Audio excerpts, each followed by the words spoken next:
Kia ora, and welcome to Sunshine Phonics Decodables Series, an introduction. My name's Jude Tabuteau. Just to give you a little bit of information about myself, I'm a junior teacher with over 20 years experience. I started teaching in Taranaki in a school in New Plymouth in 1995. I've taught both here and in the UK. I had a break from teaching to be a stay-at-home mum with my daughters who are now 19. I went back to teaching in 2017, and on returning to teaching, I discovered that the children that were in the classroom were quite different to the ones that I had previously taught in terms of their readiness for learning, their oral language skills, and the balanced literacy approach that I was using just was not supporting all of my children to become literate. So I had to look at different approaches, which led me to structured literacy and Sunshine Decodables. Currently, I'm teaching a year 1 and 2 class 4 days a week. I'm the school literacy lead, and my focus for the past 4 years has been growing my knowledge of the science of reading and learning, and also transitioning my school to a whole school structured literacy approach. I've been consulting for Sunshine, running professional learning workshops across Auckland in 2024. I first discovered Sunshine Decodables in 2020 and have found them to be a quality teaching resource. The Sunshine Decodables have been a game changer in how I approach the teaching of reading, spelling, and writing, and more importantly, the students love them. The presentation focus is to look at the Sunshine Phonics Decodables Series overview. It's good to get a big picture of what's included in the program. What are decodable books? We'll look at why they're important in learning to read. What the Sunshine Phonics program learning sequence is. We'll look at how the books are structured for learning and reading success. And we'll look at what is covered in the explicit teaching plans. The Sunshine Phonics Decodable Series is an evidence-based, synthetic, systematic phonics program for the first 3 years of school. So a structured literacy approach is what it follows. It's aligned with this latest science of reading and science of learning research. Through explicit teaching, children are taught the foundational alphabetic code breaking skills that are essential for success in reading, writing, and spelling. So we've always known that the alphabetic code, in the alphabetic code, there are 26 letters of the English alphabet. These represent the 44 to 45 speech sounds in the English language. So those sounds are represented by letters or combinations of letters and the various spellings to represent those sounds. They can be represented by 1, 2, 3, or 4 letter spellings. So to develop an understanding of the alphabetic code, letters and sounds must be taught in an explicit, sequential, and cumulative manner.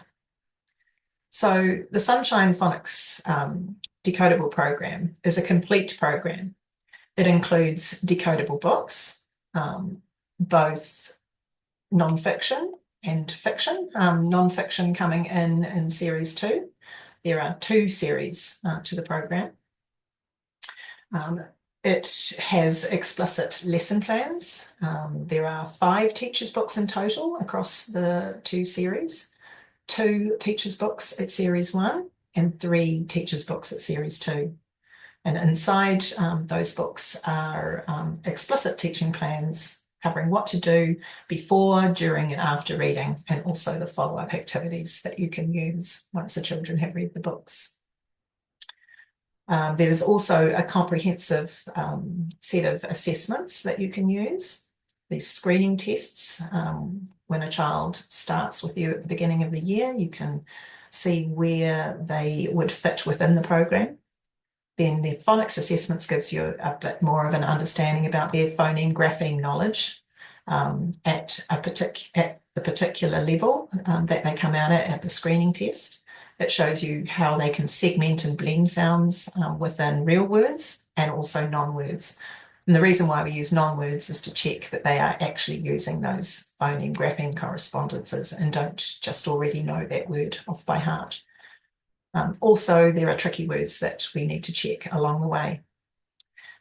To replace the running record, there are assessment of reading accuracy and comprehension assessments, which are identifying the skills and the knowledge that the children have at each level of the program. Included in this series of assessments is also an encoding assessment. So this checks whether the children can spell words and write sentences using those words at those particular levels. There are also a lot of supporting resources. These two at the top here, there's the sound cards that can support your teaching. On one side, they have a picture alongside the capital and lowercase representation of that letter. On the other side, it's just the lowercase representation. So you can decide whether the children need more of a scaffolded approach using a picture cue, or whether they can just operate at the grapheme, the letter representation level. The colours at the bottom match the colours for each of the sets. Over here, you have the word cards. On one side, it's just the word. And on the other side, you've got your phoneme mapping, dots for single sounds and lines underneath for letters that work together to make one sound. So these are available to purchase, whereas everything else that you can see here, the alphabet, sound bingo, word bingo, sound cards, there's sound cards and word cards for each set that you can have on tables. There are also sentence cards as well. Full sentences and then sentence fragments that you can use to help develop fluency or just to work at sentence or fragment level. And they are readily downloadable from the Sunshine website. So what are decodable books? They're books that have been specifically written to support a synthetic phonics approach to the teaching of reading. The books follow a structured and sequential order to teach the alphabetic code, starting with simple code and moving through to complex code and extended code. The books have no surprises. They only feature the phonemes, the sounds, and the graphemes, the letters or groups of letters that represent those sounds that have been explicitly taught to that point. So they are considered to be phonetically controlled texts. Here is an example of a decodable text. So this is one of our early ones. So this in this book, the child needs to know the 8 sounds. S, A, T, P, I, N, M, D.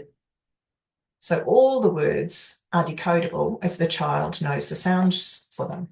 So there are 8 sounds that are used within this text, and there are no tricky words at all. So this book is 100% decodable. In comparison, this is an example of a non-decodable text that you would be giving to a child in their first year of school through a balanced literacy approach. So the sentence here, look at my shoes. You can see the complexity around it if we unpack what the children really do need to know to decode it. So we've got a vowel digraph, as in the short double O sound, and look. We've got the Y grapheme, representing the long I sound in the word my. We have the word shoes, that has a consonant digraph, 2 letters representing one sound, sh, at the beginning of the word, followed by a vowel digraph, OE, making the long oo sound in shoes, as well as the S. It's in that particular word, it's tricky because the S makes a Z sound when we read the word shoes when we say it. So from a decoding point of view, this text offers many challenges for a beginning reader. It has 24 sounds, including complex code in amongst it, so 3 consonant digraphs, 4 vowel digraphs, and 8 tricky words, so words where there's an irregular spelling pattern. It also has adjacent consonants, which adds another level of complexity, as well as 2-syllable words. So the book includes only 25% of words that are decodable. That leads to cognitive overload. It also leads to children lifting their eyes off the print, focusing on the picture, and more often than not, making guesses at words instead of actually decoding to read. So what are the key differences? The focus of a decodable text is to support children so that they can make meaning by decoding, so sounding out every word where they need to. The only exception is tricky words, and these are needed to put sentences together. So for non-decodable or predictive texts, children need to use pictures and context cues to make guesses at the words that they do not know how to decode. There is a heavy reliance at the early stages on repetitive sentences to aid memory of the text. So when children, in my experience, were reading a predictive text, they would memorize the structure of the sentence, and they'd only really need to look at the picture to get the last word. Here is our cat. Here is our dog. So they were then able to sound more fluent because the sentence structure they would just memorize. So here, this is a little bit of an image that made me giggle. So the decoding dragon keeps the guessing monster away.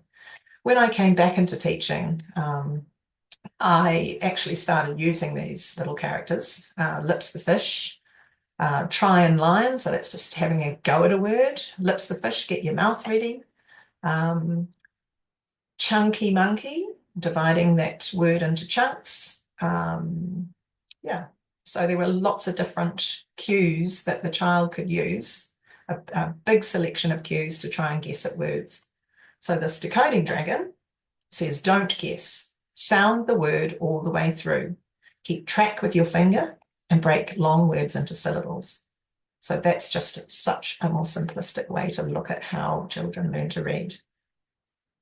Something else that came to me in the first year of teaching using decodable text, because I was at this sticking point where children sounded like it was a real struggle, and I was wondering whether, I'd made the right decision, because this was before I started teaching structured literacy, before it had become as well known about, I guess.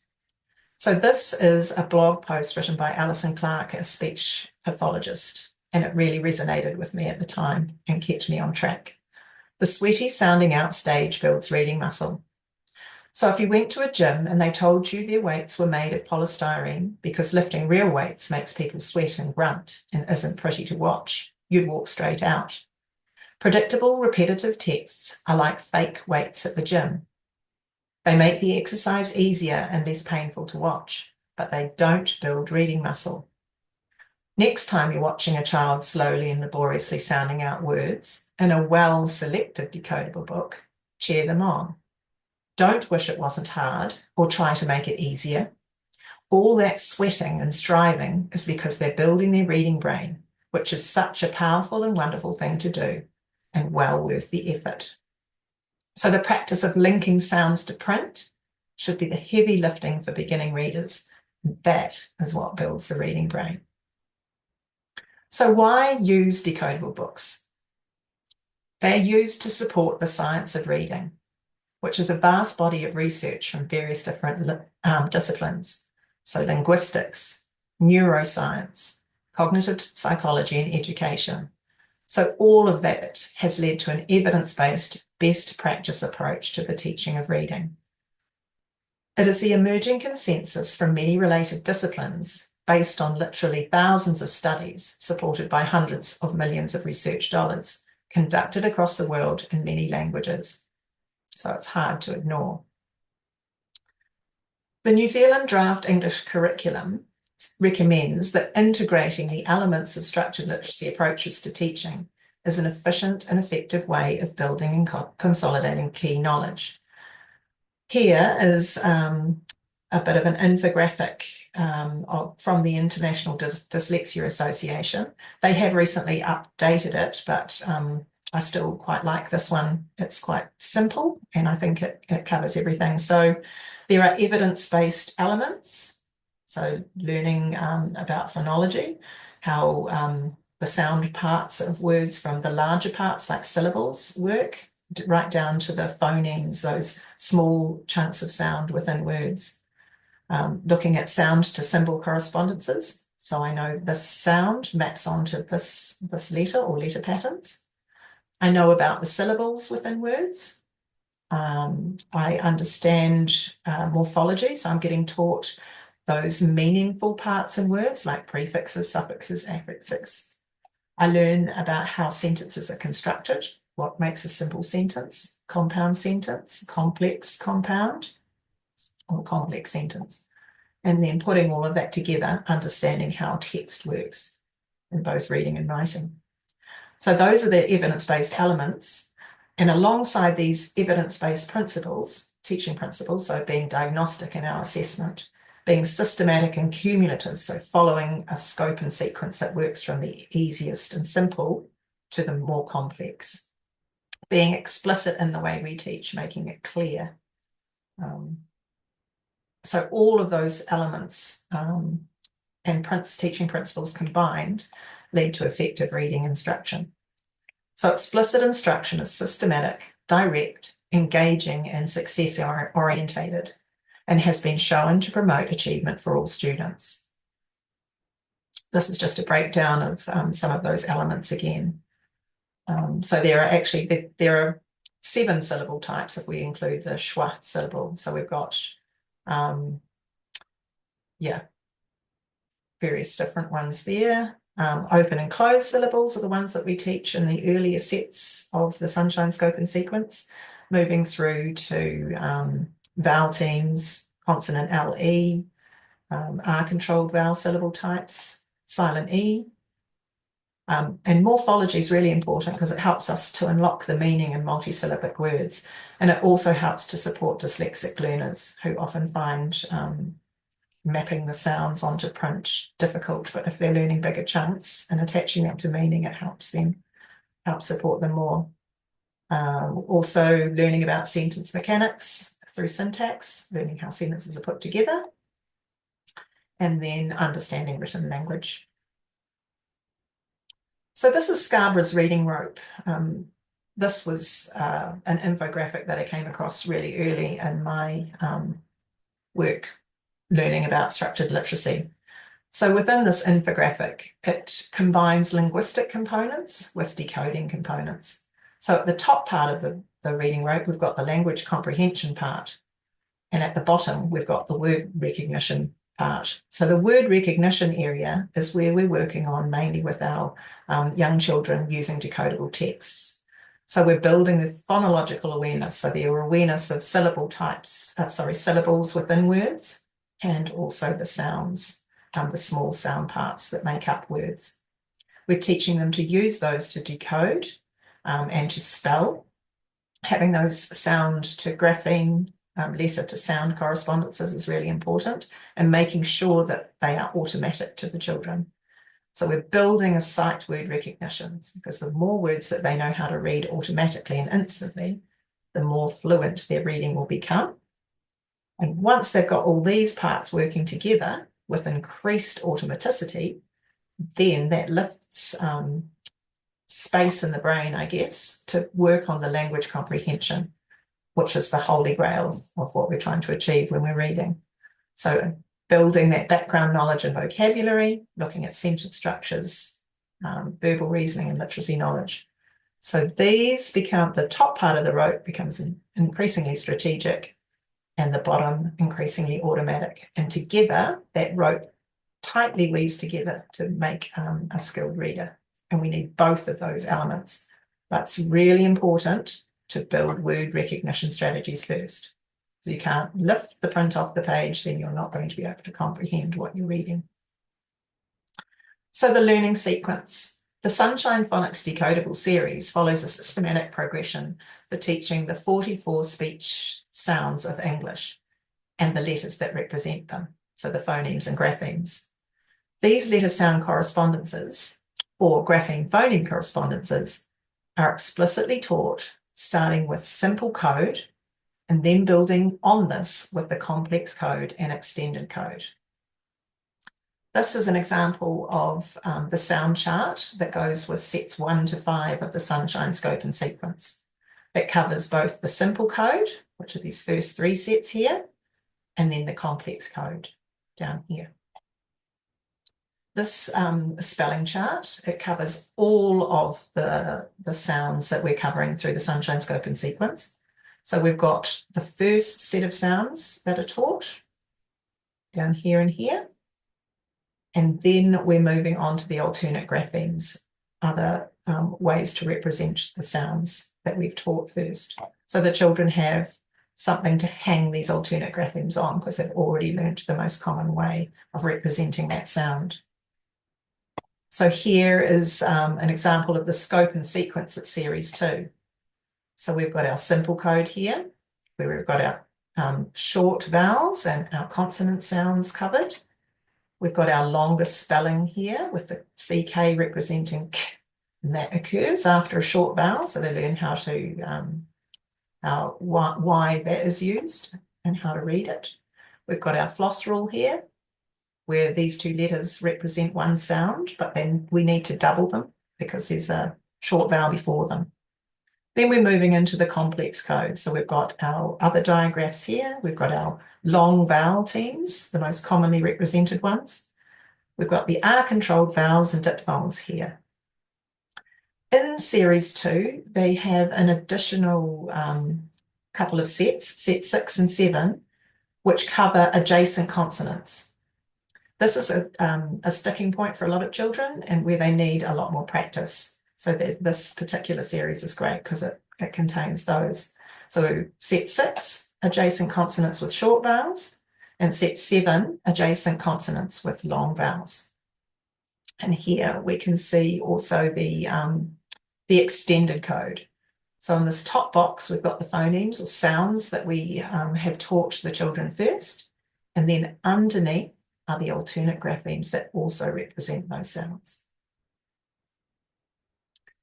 So the sequence of learning that the Sunshine Scope and Sequence or Decodable series follows is that we're teaching children to read, spell and write all at the same time. So we're teaching at sound level. So at each set, you've got a set of phonemes and graphemes that the children learn, and they learn these to automaticity. So they recognise how to say the sounds and also how to write them. So you're teaching letter formation, you're teaching pure articulation of sound, so that the children are just saying the sounds as purely as they can without adding another sound onto it. For example, instead of saying ma, they say mm. So they're chopping that sound off. Instead of saying t, they say t. It's really important when the children are learning to spell words that they can articulate those sounds clearly. So we give feedback on that if we hear any incorrectly articulated sounds. So once we've got that sound level to automaticity, we then work on word level. So we're explicitly teaching them the skills of blending to read and segmenting to spell. We also work on teaching them tricky words. So those words that have a sound that is irregular, something that they haven't been taught to that point of the scope and sequence. Once we've got those skills for word level reading, we can then move into sentence level and then text level. At text level, that's when we bring in the decodable books. So before that, we're wanting to know that they can read a sentence or a fragment of a sentence first. So they're starting to put words together in order to form a sentence. We're then working towards fluency. So they can apply their phonics knowledge to connected text and continue to develop their fluency through repeated practice. So reading the book more than once, reading it multiple times, and that's what develops orthographic mapping, so that ability to store words in your long-term memory for instant recall.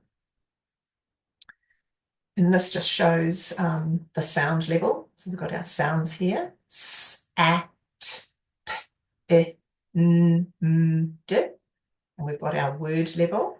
So we've got our sound buttons underneath, m, a, t. So we can use our spelling fingers to segment those sounds in words. We can continuously blend. This first one in particular, because it starts with a consonant that we can hold, it's a really good one to teach continuous blending. And so instead of going m, a, t, the children can stretch that sound onto the vowel and then the end, mat. This helps children to build fluency at word reading. I noticed when I first started teaching that lots of children were getting into the habit of segmenting every single word, and that just really slowed down the process of their reading. Then we've got sentence level. So we've got our fragment, dip in, and we've got our full sentence here, San and Dan sit. And at the very bottom, we have our text level. So Sid is at the tap. So this is what we would find in our decodable text. So here is a sequence of teaching in the daily lessons. So each lesson includes revision.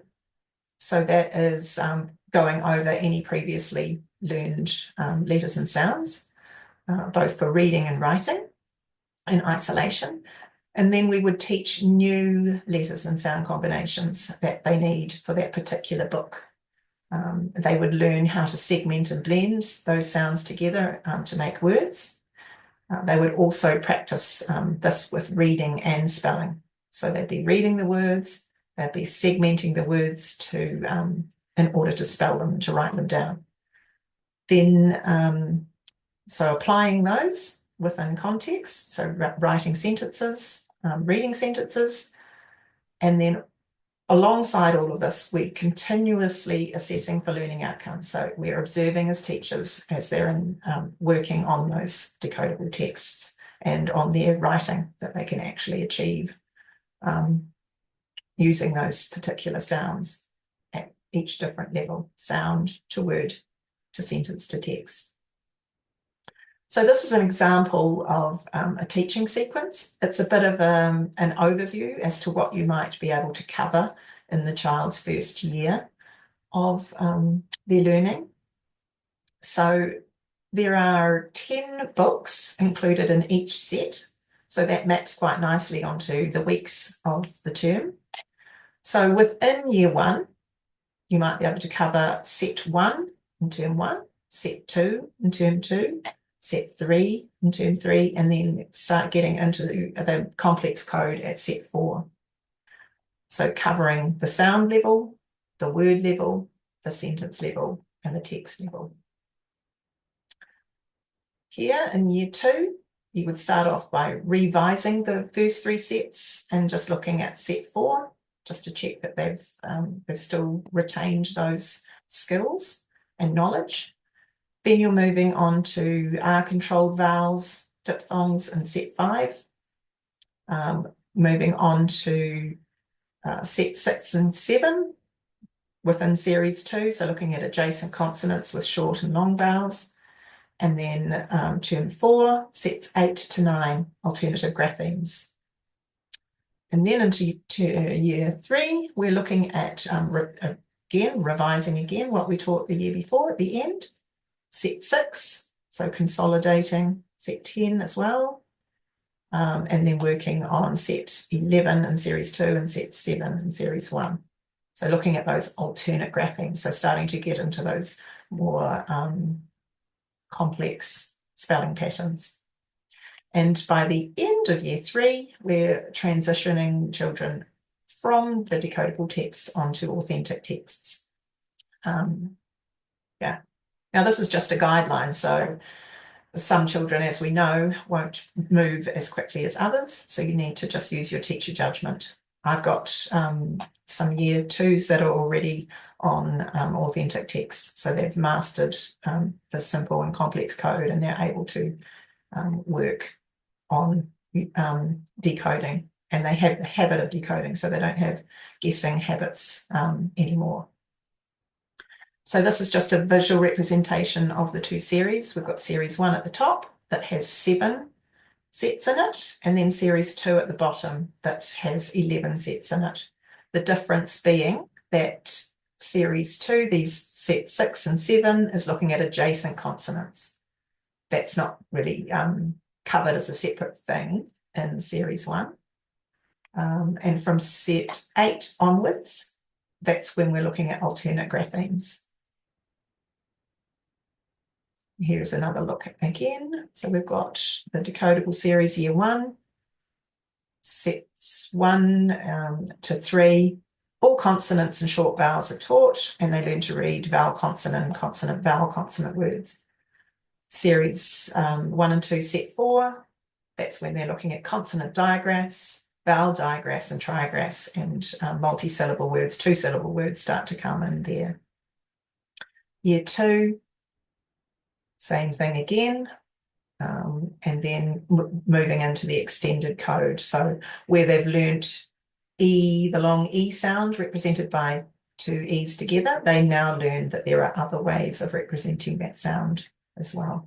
And so those books cover those spelling patterns. And year 3, similarly. So every Sunshine decodable book sets the child up for reading success. The books are fabulous. They contain real stories, and the children really love to read them. They get used to these characters and they want to know what happens next. The content of these books is fun. There's quite often a little surprise. They're humorous. These characters that you see here, they recur in the first 120 books. So that reduces the cognitive load for students. They know how all of these characters' names are CVC words that are decodable, so the children really learn how to decode them quite quickly, and they then put them into their long-term memory, and they can just, those names just pop off the page. This is an example of a book, a decodable book in set 1. So it covers these 8 sounds here. This is the inside the back cover. So as you can see, even though you have teachers' books that you can use, the books themselves have the teaching points within them. So it covers the phonics knowledge, vocabulary work, comprehension questions down the bottom, and then ideas for how to build fluency in reading.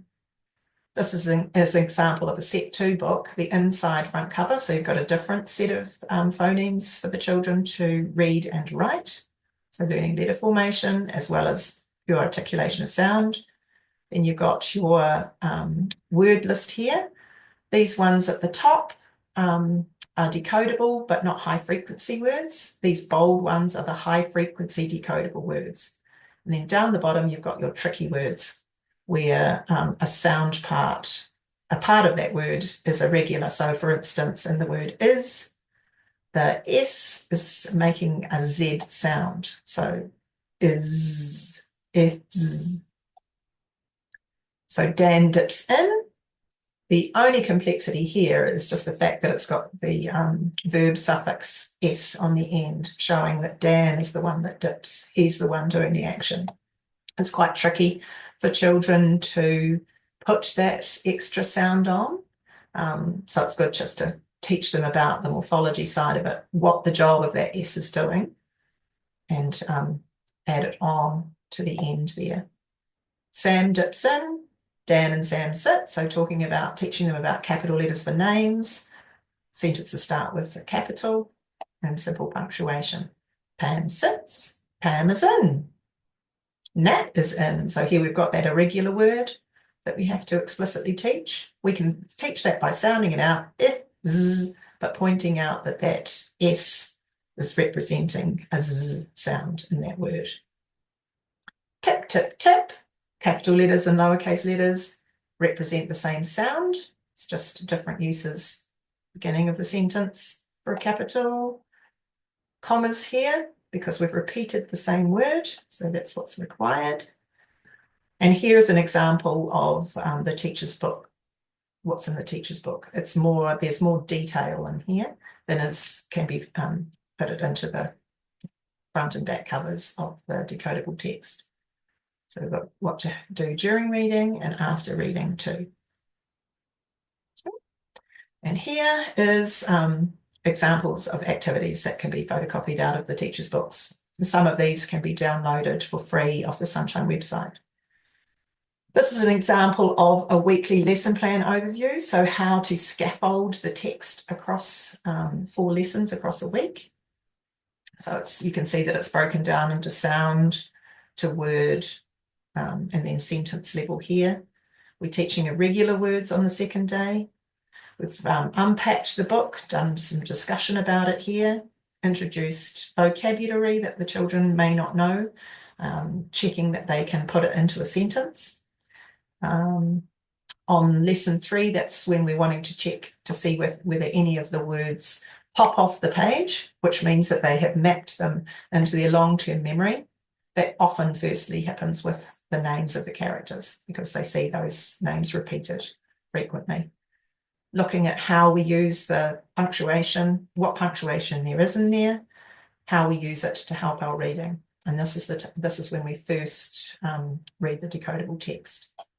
On the second day, we're reading it again, but the focus is more on fluency, accuracy, rate, and expression. We bring in our comprehension questions, both literal and inferential.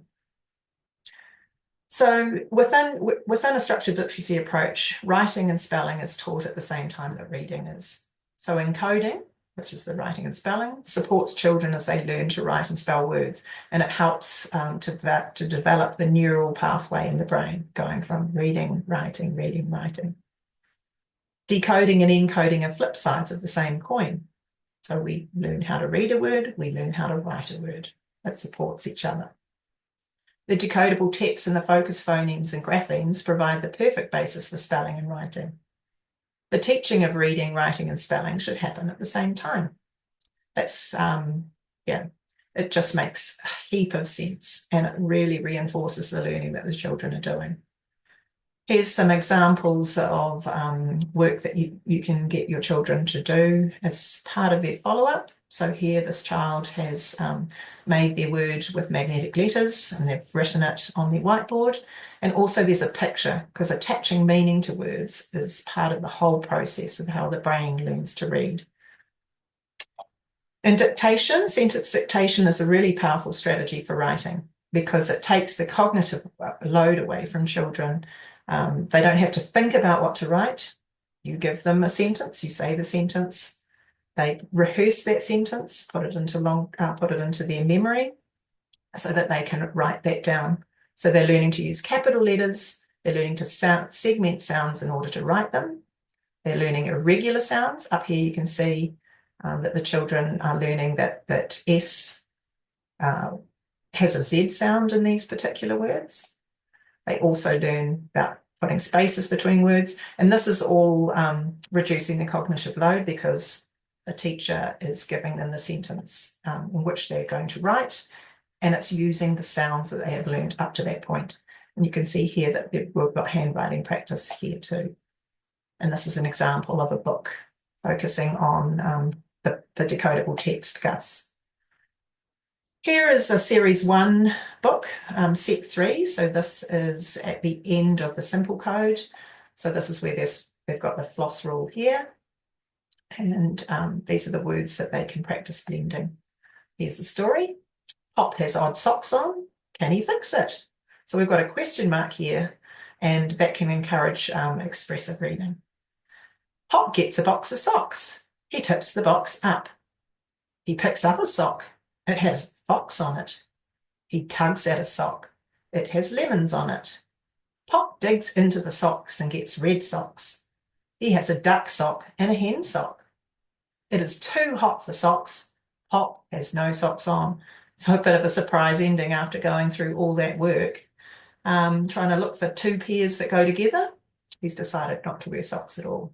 So it's actually, these are great stories. Not all decodable texts are built like this, but the Sunshine decodable books always are quite well written and interesting for the children. So this is a series 2 book, set 5. Here we can see that we've got multi-syllable words. This is a compound word. Hair and cut work together to make haircut. We're focusing on the phoneme here, A-I-R, so 3 letters represent the one sound. We've got words that have this pattern in it and our tricky words down the bottom. So Mum has been to the shops. She has a haircut kit. Mum tells us I'm keen to have a go at cutting hair. My hair? My hair? Yes, the pair of you. Dad too. So we've got direct speech here. We've got speech marks also. So we can really build fluency through this particular book. Will you cut Nat's hair? No, her hair is not too long yet. That's not fair. Dan or Sam, hop in the chair. No fear. No thanks. Dad tells Mum, you can cut my hair. I think you will be good at this. Thanks, Tom. So a pretty typical family situation going on here, something relatable. Can I keep my ears? Shh, I need to think. Off you go. Cut off all my curls. You have no curls. Now look down. So humour is included in this text as well. Mum parts Dad's hair and gets cutting. She cuts hair at the top. She cuts hair at the back. Then Mum looks at Dad. She tells him, dear me, that's no good, not too good, but I can fix it. Mum gets cutting. Then she finishes. Dad has a buzz cut. Short is good. Good job. I look cool. And here are words to blend here. And you can also do, combining, if you put these onto cards and cut them up, you can do lots of different types of sorting into words with suffixes. Are they plural suffixes or verb suffixes? Words with patterns that are the same. Multiple opportunities for learning there. And this is one of the non-fiction texts from Series 2, Set 7. So here we're looking at the adjacent consonants with long vowels. So we've got all these different words in here with these spelling patterns. And we've got adjacent consonants, because this is quite a tricky thing for children to start to blend together. You'll see that we're getting more complexity in our sentence structures. Do you go by bus, ship, or a hot air balloon?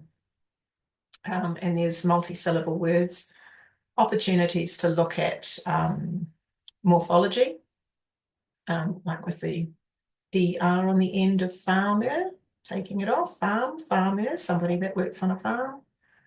Quickest, the est suffix. Yeah, and they're just really great books. But if you're not in a rush, then paddling on a river or lagoon is fun. So more sort of complex sentences that you can teach them, and you can use them to teach writing, those particular sentence types in writing. Here we go. Let's quickly go through these.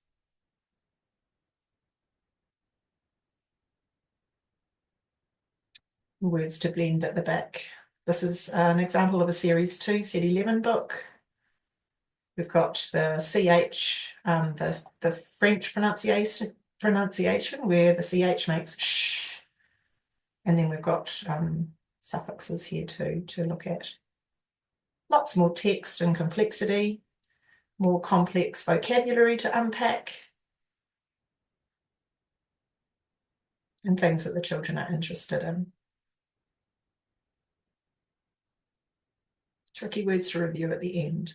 So the key to reading success: systematically and sequentially teaching the 44 phonemes and the many different graphemes and spellings, starting at simple code and moving to complex and extended code. Teaching at sound, letter level, word level, and sentence level. Explicit instruction and ongoing assessment throughout. Reading enjoyable texts that allow children to practice and apply their growing phonic knowledge with confidence and success. That's just looking at those assessment kits again. Screening tests for placement, phonics assessment, pre and post teaching, assessment of reading accuracy, comprehension, and encoding. So just as an overview, there are 180 fully decodable titles for years 0 to 3. It's explicit and systematically teaching the 44 phonemes of English. The scope and sequence is closely aligned to UK's Letters and Sounds program. They have comprehensive teachers' books with explicit teaching plans, activity sheets, and assessment. Thank you for listening.